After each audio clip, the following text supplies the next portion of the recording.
আওয়ামী লীগের সাথে আমাদের কোনো শত্রুতা নাই, একই সাথে আমরা মুক্তিযুদ্ধে অংশগ্রহণ করেছিলাম। আপনাদেরকে আমরা সমাজে স্বাগতম জানাবো। জুলাই সনদ ও গণভোট নিয়ে যখন উত্তেজনা তুঙ্গে, ঠিক তখনই বিস্ফোরক মন্তব্য করেছেন নবনির্বাচিত সংসদের স্পিকার বীর বিক্রম মেজর হাফিজ। তিনি জানিয়েছেন জুলাই সনদের কোনো প্রয়োজন নেই, এমনকি এই গণভোটেরও কোনো আইনগত ভিত্তি নেই।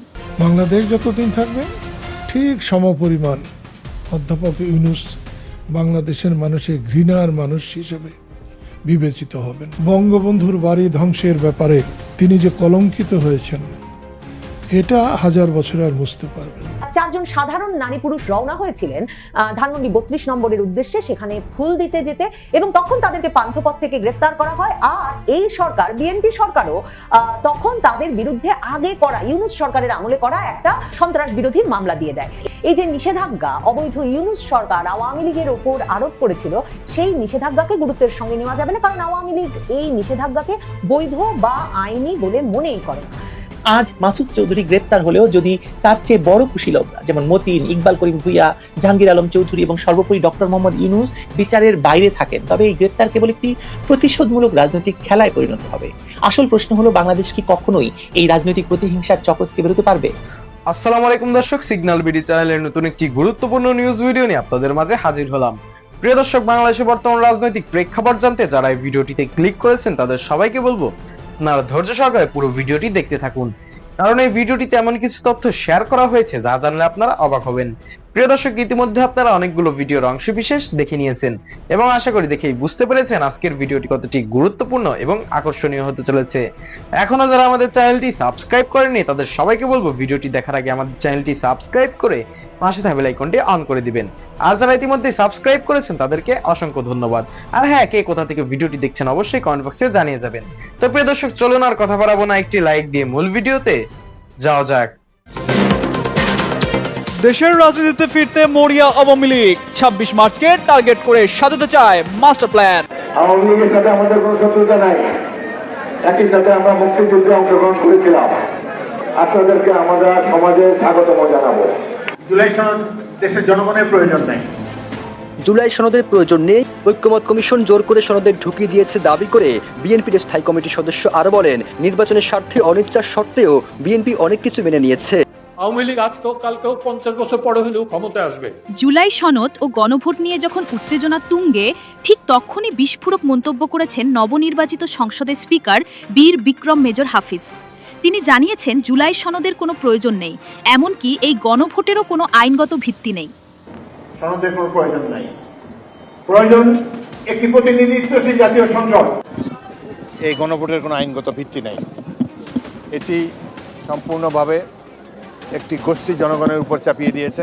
বিরোধী দলগুলো ইতিমধ্যেই এই বক্তব্যের কড়া প্রতিবাদ জানিয়েছে। জামায়াতে ইসলামের আমির শফিকুর রহমান বলেছেন, রাজপথই তাদের চিরচেনা জায়গা, প্রয়োজনে আবারও রাজপথে নামতে দেরি হবে না। আমরা দেখছি পরিবর্তিত বাংলাদেশ, শাসন ক্ষেত্রে শাসক বদলেছে কিন্তু শোষণের ধারা বদলায়নি।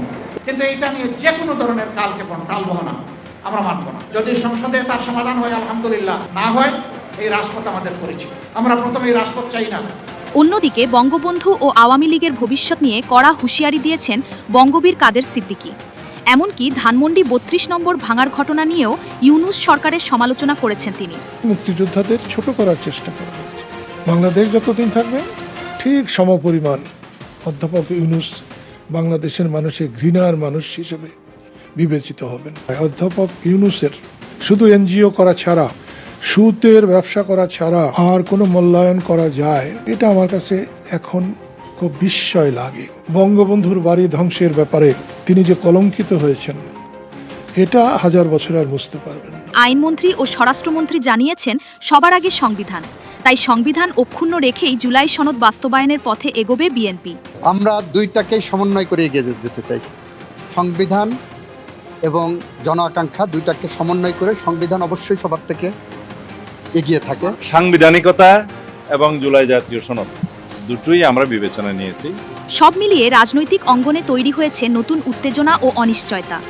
সুপ্রিয় দর্শক, এ বিষয়ে আপনাদের মতামত জানান কমেন্টে। নাসিরুদ্দিন পাটোয়ারির মতো মহব্বত, সার্জিস হাসনাত নাহিদ এদের মতো কুলাঙ্গারদের বাংলাদেশে রাজনীতি করবার কোনো অধিকার নাই। নেতাকর্মীর যে কোনো অভাব পড়ছে না আওয়ামী লীগের, সেটার প্রমাণ এমনকি 7ই মার্চ তারিখে 4 জন সাধারণ নারী পুরুষ রওনা হয়েছিলেন ধানমন্ডি 32 নম্বরের উদ্দেশ্যে, সেখানে ফুল দিতে যেতে, এবং তখন তাদেরকে পান্থপথ থেকে গ্রেফতার করা হয়। আর এই সরকার, বিএনপি সরকারও তখন তাদের বিরুদ্ধে আগে করা, ইউনূস সরকারের আমলে করা একটা সন্ত্রাস বিরোধী মামলা দিয়ে দেয়। এছাড়াও 7ই মার্চে ভাষণ বাজানোর অপরাধে ঢাকা বিশ্ববিদ্যালয়ের কয়েকজন ছাত্রছাত্রী গ্রেফতার হয়েছেন। মানে একটা মিশ্র সিগন্যাল দিচ্ছে নতুন সরকার, বিএনপি সরকার। একদিকে সারা দেশে কার্যালয় খোলা হচ্ছে, সেগুলো অনেক সময় বৈষম্য বিরোধী ছাত্র সংগঠনের কর্মীরা গিয়ে আবার ভাঙছে, আগুন দিচ্ছে। কিন্তু পুলিশ প্রশাসন কোনো বিশেষ অভিযান, ডেভিল হান্ট অপারেশন এখন আপাতত চালাচ্ছে না আওয়ামী লীগ নিষিদ্ধ ঘোষিত আওয়ামী লীগ ছাত্রলীগের নেতাকর্মীদের ধরতে। কিছু জামিনের খবর পাওয়া যাচ্ছে, জামিন হচ্ছে, আবার সেই কারাগার গেইটেই আবারও আরেক মামলায় গ্রেফতার দেখিয়ে আবারও কারারুদ্ধ করা হচ্ছে আওয়ামী লীগ ছাত্রলীগ সহ অঙ্গ সংগঠনের নেতাকর্মীদের, এই খবরও আসছে। এসবের মধ্যে, মানে এই যে মিশ্র সিগন্যাল আসছে, এসবের মধ্যে শেখ হাসিনার অব্যাহতভাবে একটাই নির্দেশনা থেকেছে তার নেতা কর্মীদের প্রতি। এই যে বিভিন্ন দলীয় ফোরামে তিনি যখন বক্তব্য রাখছেন অনলাইনে, সেটা হচ্ছে কিছুতেই আর ঘরে ফেরা যাবে না, যে কোনো ভাবে কর্মসূচি শুরু করতে হবে। এবং তিনি সবচেয়ে গুরুত্বপূর্ণ কথা যেটা বলেছেন, একটা তো অবশ্যই স্থানীয় সরকার নির্বাচন, পেশাজীবী সংগঠনের নির্বাচনে এবার আমরা অংশ নেবই, আওয়ামী লীগ অংশ নেবেই, সেটা বলছেন। বলার পাশাপাশি তিনি এটা বলছেন যে প্রয়োজনে অন্য নামে, কোনো সামাজিক সংগঠনের নামে, অন্য কোনো নামে প্রয়োজনে আওয়ামী লীগ সংগঠিত হবে এবং স্থানীয় সরকার নির্বাচন, পেশাজীবী সংগঠনের নির্বাচনে অংশ নেবে। এই যে শেখ হাসিনা একদিকে যেমন যারা তার নেতা হিসেবে পরিচিত, আওয়ামী লীগের নেতা হিসেবে পরিচিতই ছিলেন, কিন্তু এলাকায় ফেরার সাহস করতে পারছেন না বা এলাকায় ফিরছেন না, সেই নেতাদের যেমন এক রকমের স্বয়ংক্রিয়ভাবে বদলে ফেলতে চাইছেন শেখ হাসিনা। মানে এ দফায় এখন এই 12ই ফেব্রুয়ারি জাতীয় সংসদ নির্বাচনের পর পরিবর্তিত রাজনৈতিক প্রেক্ষাপটে যারা আওয়ামী লীগের রাজনীতির নামে সংগঠিত হতে পারবে, যারা আওয়ামী লীগকে সংগঠিত করতে পারবে এলাকায়, তারাই হবেন শেখ হাসিনার নেতা নেত্রী, নেতাকর্মী, এবং তারাই হবেন আওয়ামী লীগের নেতাকর্মী। এটা যেমন শেখ হাসিনা একেবারে স্পষ্ট করছেন সকল ফোরামের আলোচনায়, তেমনি তিনি এই সূত্রটাও ধরিয়ে দিয়েছেন নেতাকর্মীদের কাছে যে প্রয়োজনে নিষিদ্ধ করেছে আওয়ামী লীগকে, নিষিদ্ধ করেছে ছাত্রলীগকে, প্রয়োজনে ব্যানার পাল্টে ফেলতে হবে, প্রয়োজনে অন্য কোনো সামাজিক সংগঠনের নামে হলেও সংগঠিত হতে হবে। এখন 26শে মার্চকে একটা খুব গুরুত্বপূর্ণ দিন হিসেবে আগেই ঘোষণা করেছিলেন আওয়ামী লীগ সভানেত্রী শেখ হাসিনা। সেটা তখনই বাংলাদেশের বিভিন্ন সংবাদ মাধ্যমে প্রকাশিত হয়েছিল যে এই মার্চ মাসকে লক্ষ্য নির্ধারণ করেছেন আওয়ামী লীগ। কারণ আওয়ামী লীগের জন্য যেহেতু মানে মুক্তিযুদ্ধ বিষয়ক আবেগ যেহেতু সবসময় আওয়ামী লীগের ক্ষেত্রে একটা গুরুত্বপূর্ণ ভূমিকা রাখে, অনেক পত্রিকা তাই নেতিবাচক ভাবে লিখছিল যে সেই মুক্তিযুদ্ধ বিষয়ক আবেগকে কাজে লাগিয়ে নাকি এ মাসে কর্মসূচির মাধ্যমে আওয়ামী লীগ ফিরতে চায়। এখন সেই পত্রিকাগুলো খবর দিচ্ছে, ddtoday.net, আমার দেশ সহ বিভিন্ন অনলাইন সংবাদ মাধ্যমে খবর বেরোচ্ছে যে বাংলাদেশের গোয়েন্দা সংস্থাগুলো, আইন শৃঙ্খলা রক্ষাকারী বাহিনীগুলো নাকি সংবাদ মাধ্যমকে বলছে যে আওয়ামী লীগ শেখ হাসিনা ঐক্য পরিষদ নামে সংগঠিত হচ্ছে। এবং এই শেখ হাসিনা ঐক্য পরিষদের ব্যানারে সংগঠিত হয়ে আওয়ামী লীগের ওপর থেকে নিষেধাজ্ঞা তুলে নেওয়ার দাবিতে একটা কর্মসূচি ঘোষণা করেছে শেখ হাসিনা ঐক্য পরিষদ। আগামীকাল বৃহস্পতিবার জাতীয় প্রেস ক্লাবের সামনে তারা মানববন্ধনের ডাক দিয়েছে এবং সংবাদ মাধ্যমগুলো গোয়েন্দা সূত্রের বরাতে লিখছে যে এছাড়া এই শেখ হাসিনা ঐক্য পরিষদ জাতীয় স্মৃতিসৌধেও শ্রদ্ধা জানানোর ঘোষণা দিয়েছে। এর আগে 21শে ফেব্রুয়ারিতেও কিন্তু শহীদ মিনারে, বিভিন্ন জেলা শহরের শহীদ মিনারে শেখ হাসিনার নামে পুষ্পস্তবক অর্পণ হয়েছে এবং শেখ হাসিনার নামে শহীদদের প্রতি সেই শ্রদ্ধা জানানোর ছবি তুলে তারপর আওয়ামী লীগ বিভিন্ন সামাজিক যোগাযোগ মাধ্যমে সেটা ছড়িয়ে দিয়েছে। মানে আওয়ামী লীগকে সংগঠিত করতে নেতা কর্মীর অভাব পড়ছে না, সাহস করতে বিভিন্ন ব্যক্তিবর্গ এগিয়ে আসছেন। তাদের বেশিরভাগের নামে কোনো মামলা নাই, কারণ তারা আওয়ামী লীগের কোনো পদধারী ব্যক্তিবর্গ নন, আওয়ামী লীগের কোনো পদে তারা ছিলেন না। যেমন ঘটনা ঘটেছে এমনকি আইনজীবীদের নির্বাচনেও, ব্রাহ্মণবাড়িয়া বারে এই ঘটনা ঘটেছে যে যারা নির্বাচনে দাঁড়িয়ে সভাপতি সম্পাদক পদ জিতে নিয়েছেন তারা কিন্তু আওয়ামী লীগের নামে কোনো প্যানেল ঘোষণা করেন নাই, তারা একটা অন্য নামে প্যানেল ঘোষণা করেছেন। কিন্তু ওই এলাকার সবাই জানেন, আইনজীবীদের সবাই জানেন যে এরা আওয়ামীপন্থী আইনজীবী। ঠিক সেভাবেই এই যে শেখ হাসিনা ঐক্য পরিষদের ব্যানারে যারা যুক্ত হচ্ছেন তারা কোনো আওয়ামী লীগের পদধারী ব্যক্তিবর্গ নন, কাজে এদের বিরুদ্ধে মামলা নাই, এরা কোনো নিষিদ্ধ সংগঠনের ব্যানারে যুক্ত হচ্ছে না, এরা কোনো নিষিদ্ধ সংগঠনের ব্যানারে সমবেত হচ্ছেন না। কাজে এদের সমবেত হওয়ার যে অধিকার সেটাকে নিষেধাজ্ঞার আওতায় ফেলা যাবে না, এটাকে আইনিভাবে অবৈধ বলা যাবে না। কাজেই পুলিশ কোনো ব্যবস্থা নিতে গেলে তাকে আসলে আবার মিথ্যা মামলা দিতে হবে, আবার সেই পুরনো সন্ত্রাস বিরোধী আইনের মামলা বা এমন কোনো মামলা দিয়ে আবারও আইনের শাসন, হয়রানি এসবকে প্রশ্নের মুখে ফেলতে হবে। সেটা নতুন সরকার করতে চায় কিনা আওয়ামী লীগ সভানেত্রী শেখ হাসিনা সেটাও পরখ করে দেখতে চাইছেন যে কতটা আসলে একরকমের চাপ সৃষ্টি করতে চায়, কতটা নিষেধাজ্ঞার বেড়াজালে আওয়ামী লীগকে ফেলতে চায় নবনির্বাচিত তারেক রহমান সরকার। তারেক রহমানের সরকারের মন্ত্রী, স্থানীয় সরকার মন্ত্রী, বিএনপির সিনিয়র নেতা মহাসচিব মির্জা ফখরুল ইসলাম আলমগীর সম্প্রতি একটা সাক্ষাৎকারে বলেছেন আওয়ামী লীগের নিষেধাজ্ঞা যেমন আছে তেমন থাকবে, আর সবাই রাজনীতি করতে থাকবে। কিন্তু তার যে বক্তব্য সেটা যদি একটু আমরা পড়ি তাহলে দেখবেন যে তিনি খুব স্পষ্ট করে বলতে চান নাই যে আওয়ামী লীগকে কোনো কার্যক্রম করতে দেওয়া হবে না। তিনি বলেছেন, আমি যেটা মনে করি পলিটিক্সটাকে চলতে দিন, let politics move in its own way, let democracy move in its own way. মানে রাজনীতি, গণতন্ত্র সবকিছুকে নিজের গতিতে চলতে দিন না। বিচ্ছিন্নভাবে কোনো কিছুকে দেখে রাজনীতিকে বন্ধ করে, গণতন্ত্রকে আটকে দিয়ে, পথ বন্ধ করে এগুলো না করতে তিনি অনুরোধ করেছেন। তিনি বলেছেন যে আওয়ামী লীগ তো হঠাৎ বেরিয়ে আসে, এগুলোকে খুব বেশি গুরুত্ব দেওয়ার কিছু আছে বলে তিনি মনে করেন না। তিনি বলেছেন কার্যক্রম নিষিদ্ধ আছে, বন্ধ থাকবে। আওয়ামী লীগ চেষ্টা তো করবেই, কিন্তু লাভ তো হচ্ছে না। পিপল তাদের রিজেক্ট করেছে, পিপল রিজেক্ট করে দিয়েছে একদম, তাই না? মানে তিনি শেষ পর্যন্ত পিপল রিজেক্ট করে কিনা সেটা দেখবার দিকেই তো তাহলে মনোযোগ দিচ্ছেন। এখন শেখ হাসিনা এবং শেখ হাসিনার নির্দেশনায় সারা বাংলাদেশ জুড়ে আওয়ামী লীগ ঘনিষ্ঠ নেতাকর্মীরা, আওয়ামী লীগের সমর্থকেরা, আওয়ামী লীগ রাজনীতির সঙ্গে সম্পৃক্ত নেতাকর্মীরা আসলে সংগঠিত হতে চাইছেন এবং তারা দেখতে চাইছেন এখন তাদের সভানেত্রীর নির্দেশে যে এই সরকার আসলে কতটা ছাড় দেয়, কতটা পরিসর তৈরি করে। কারণ তারা জানে এই সরকারের এই যে রাজনৈতিক পরিসর তৈরির প্রতিশ্রুতি দেওয়া আছে মার্কিন যুক্তরাষ্ট্র, ভারতের মতো বিভিন্ন পক্ষকে, এবং এই সরকার জানে যে রাজনৈতিক পরিসর যদি আওয়ামী লীগের জন্য তৈরি তারা না করে তাহলে এই নিষেধাজ্ঞার চাপে পুরো সমাজে, পুরো রাজনৈতিক পরিস্থিতিতে যে অস্থিতিশীলতা তৈরি করবে সেটা উল্টো বিএনপির রাজনীতির জন্য একটা ক্ষতির কারণ হবে। বিশেষ করে বিএনপি যখন জামায়াতে ইসলামী, জাতীয় নাগরিক পার্টির তরফে নানা রকম চাপের মুখে থাকবে, তখন রাজনৈতিক পরিসরে আওয়ামী লীগ থাকাটা যে ভারসাম্য এনে দেবে সেটা আসলে বিএনপির ঠিক ততটুকুই প্রয়োজন, আওয়ামী লীগের এই রাজনৈতিক পরিসরে ফিরে আসা যতটা প্রয়োজন। এই অবস্থায় শেখ হাসিনা ঐক্য পরিষদের ব্যানারে আওয়ামী লীগ সংগঠিত হচ্ছে, সেটা সে কারণেই আওয়ামী লীগ বিরোধী শক্তি, মানে বিশেষভাবে জামায়াতে ইসলামী, জাতীয় নাগরিক পার্টির মতো দলগুলোকে বিশেষভাবে শঙ্কিত করেছে। তারা প্রশ্ন তুলছে কি করে শেখ হাসিনা ঐক্য পরিষদের ব্যানারে সংগঠিত হতে পারছে আওয়ামী লীগ। কারণ সামাজিক যোগাযোগ মাধ্যমে আপনি যদি শেখ হাসিনা ঐক্য পরিষদের বিষয়টি খতিয়ে দেখেন, মানে আমি বাংলাদেশের সংবাদ মাধ্যমেই পড়ছিলাম যে গোয়েন্দা সূত্রে তারা জানতে পেরেছে সামাজিক যোগাযোগ মাধ্যমে ব্যাপকভাবে সংগঠিত হচ্ছে শেখ হাসিনা ঐক্য পরিষদ।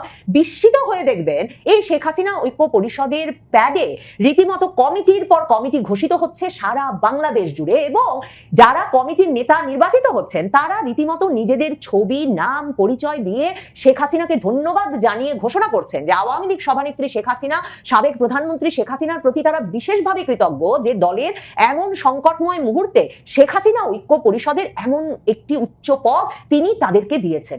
মানে শেখ হাসিনার কর্মী বাহিনী সংগঠন করতে দিল্লিতে বসে সামাজিক যোগাযোগ মাধ্যমেও কোনো সমস্যা হচ্ছে না। তিনি আসলে সমান্তরালভাবে আরেকটা দল গড়ে তুলছেন কিনা, যেখানে আসলে নতুন নেতৃত্ব গড়ে উঠছে সারা বাংলাদেশ জুড়ে পেশাজীবী সংগঠনগুলো এবং এলাকা ভিত্তি করে সংসদীয় এলাকা, স্থানীয় সরকার নির্বাচনের এলাকার কথা মাথায় রেখে, সেটা বরং ভীষণভাবে এখন মনোযোগের দাবিদার।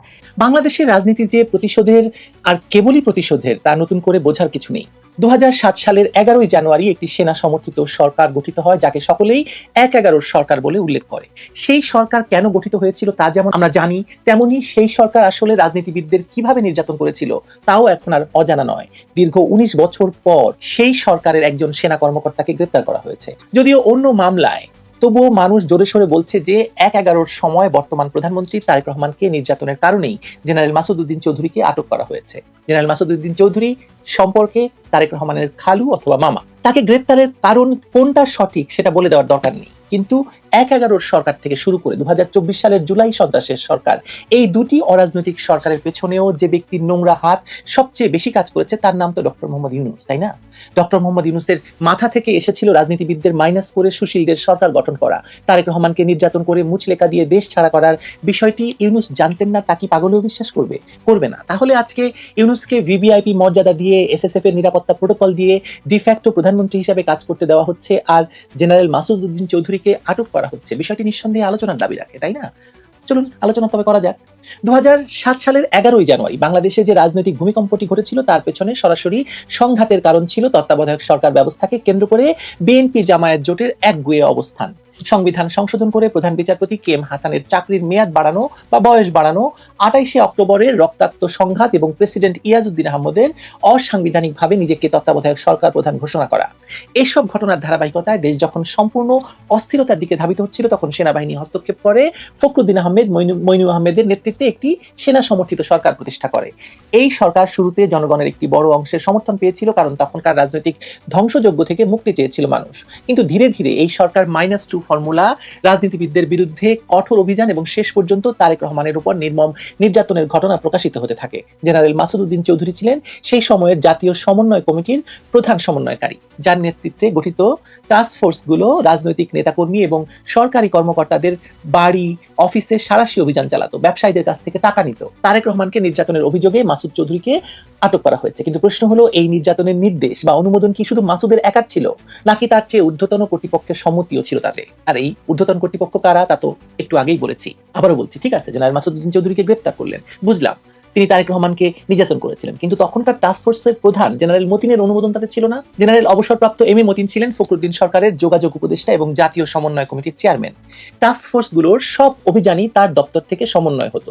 মতিনের নির্দেশে বা অনুমোদন ছাড়া মাসুদের পক্ষে এমন ব্যাপক আকারে অপারেশন চালানোর আদৌ সম্ভব ছিল কি? অথচ আজ মাসুদকে গ্রেপ্তার দেখানো হলেও মতিন সম্পূর্ণরূপে অব্যাহতি পেয়ে আছেন। তিনি বেঁচে আছেন কিনা তাও জানি না। একই প্রশ্ন উঠে সাবেক সেনাপ্রধান এবং তৎকালীন সিজিএস ইকবাল করিম ভুইয়াকে নিয়ে। তিনি তখন সেনাবাহিনীর চিফ অফ জেনারেল স্টাফ বা সিজিএস হিসেবে দায়িত্ব পালন করছিলেন। 11ই জানুয়ারি ক্যান্টনমেন্ট থেকে জেনারেল মইনু আহমেদ এবং অন্যান্যরা যখন বঙ্গভবনে যান তখন ক্যান্টনমেন্টের দায়িত্বে ছিলেন ইকবাল করিম ভুইয়া। পরবর্তীতে সেনা সদরে প্রথম ব্রিফিংয়েও তার উপস্থিতি ছিল। অর্থাৎ 1/11 পুরো ঘটনার তিনি একজন প্রত্যক্ষ সাক্ষী, প্রত্যক্ষ অংশগ্রহণকারী এবং সেনা কাঠামোর ভেতরে থেকে সমন্বয়ের দায়িত্বেও তিনি ছিলেন। টাস্ক ফোর্স, ট্রুথ কমিশন, রাজনৈতিক নেতাদের গ্রেপ্তার সবকিছুর খবরই তার গোচরে এসেছে। তাহলে তাকে কেন এখনো বাইরে রাখা হচ্ছে? তার ভূমিকা কি কোনো অংশে কম ছিল? আরো একজন আছেন সদ্য সাবেক হওয়া স্বরাষ্ট্র উপদেষ্টা জেনারেল জাহাঙ্গীর আলম চৌধুরী। তিনিও 1/11 সেই ভয়ঙ্কর রাজনৈতিক সরকারের আমলে গুরুত্বপূর্ণ দায়িত্বে ছিলেন। তাকেই বা কেন আটক করা হচ্ছে না? তার ভূমিকাও কি কম? কম নয়। কিন্তু সবচেয়ে বড় প্রশ্নটি ডক্টর মোহাম্মদ ইউনূসকে নিয়ে। 1/11 সরকার গঠনের পেছনে তার ভূমিকা এখন আর গোপন নেই। নোবেল জয়ের মাত্র 3 মাস পর তিনি নাগরিক শক্তি নামে একটি রাজনৈতিক দল গঠনের ঘোষণা দেন, যার মূল লক্ষ্য ছিল প্রধান রাজনৈতিক দলগুলোকে ধ্বংসস্তূপে পরিণত করে একটি বিকল্প শক্তি হিসাবে আবির্ভূত হওয়া। ফখরুদ্দিন আহমদকে প্রধান উপদেষ্টা করতে ইউনূসই পরামর্শ দিয়েছিলেন বলে আমরা জানতে পেরেছি বহুদিন ধরেই। -2 ফর্মুলার ধারাটিও তার মগজ থেকে এসেছে। তার মতো বুদ্ধিজীবী এবং সুশীল সমাজের একটি অংশের মাথা থেকে এই পুরো প্রক্রিয়াটি পরিচালনা করা হয়েছিল। আমরা ভুলে যাইনি যে প্রথম আলোর প্রথম পাতায় 2 নেত্রীকে যেতে হবে। ডেইলি স্টারের দিনের পর দিন কলাম বেরিয়েছে, মন্তব্য কলাম বেরিয়েছে যে 2 নেত্রীকে বাদ দিয়ে ব্যাটল অফ 2 বেগমস। আমরা ভুলে যাইনি সে কথা। ক্ষমতার পালাবদল কেবল নির্বাহী পর্যায়ের কিছু ব্যক্তিকে বিচারের মুখোমুখি করা হয়, কিন্তু সেই ষড়যন্ত্রের মূল হোতারা রাষ্ট্রীয় পৃষ্ঠপোষকতা নিয়ে ক্ষমতার কেন্দ্রে থেকে যান। বাংলাদেশে বিরাজনীতিকরণের প্রকল্প বারবার ফিরে এসেছে। 1/11 যেমন রাজনীতিবিদদের বাইপাস করে সুশীল সমাজ, সেনা এবং আমলাতন্ত্রের সমন্বয়ে একটি বিকল্প ব্যবস্থা কায়েমের চেষ্টা হয়েছিল। 2024-এর 5 আগস্টের পরেও একটি আন্তর্জাতিক তত্ত্বাবধানে অন্তর্বর্তীকালীন সরকারের মধ্যে একই রকম প্রবণতা লক্ষ্য করেছি আমরা। কিন্তু ইতিহাস প্রমাণ করে রাজনীতিকে রাজনীতিবিদদের হাত থেকে ছিনিয়ে নেওয়ার চেষ্টা শেষ পর্যন্ত ব্যর্থ হয় এবং ভবিষ্যতে প্রতিশোধের চক্র তৈরি করে। আজ মাসুদ চৌধুরী গ্রেপ্তার হলেও যদি তার চেয়ে বড় কুশীলবরা যেমন মতিন, ইকবাল করিম ভুইয়া, জাহাঙ্গীর আলম চৌধুরী এবং সর্বোপরি ডক্টর মোহাম্মদ ইউনূস বিচারের বাইরে থাকেন, তবে এই গ্রেপ্তার কেবল একটি প্রতিশোধমূলক রাজনৈতিক খেলায় পরিণত হবে। আসল প্রশ্ন হলো, বাংলাদেশ কি কখনোই এই রাজনৈতিক প্রতিহিংসার চক্র থেকে বেরোতে পারবে? প্রিয় দর্শক, ইতিমধ্যে আপনারা আমাদের পুরো ভিডিওটি দেখেছেন। ভিডিওটি দেখে কি জানলেন এবং বুঝলেন? অবশ্যই আপনাদের মূল্যবান মতামতটি আমাদের কমেন্ট বক্সে জানাতে ভুলবেন না। এখনো যারা আমাদের চ্যানেলটি সাবস্ক্রাইব করেননি তাদের সবাইকে বলবো আমাদের চ্যানেলটি সাবস্ক্রাইব করে পাশে থাকা বেল আইকনটি অন করে দিবেন এরকম নিত্য নতুন প্রতিদিন গরম গরম নিউজ আপডেট পেতে। ধন্যবাদ সবাইকে।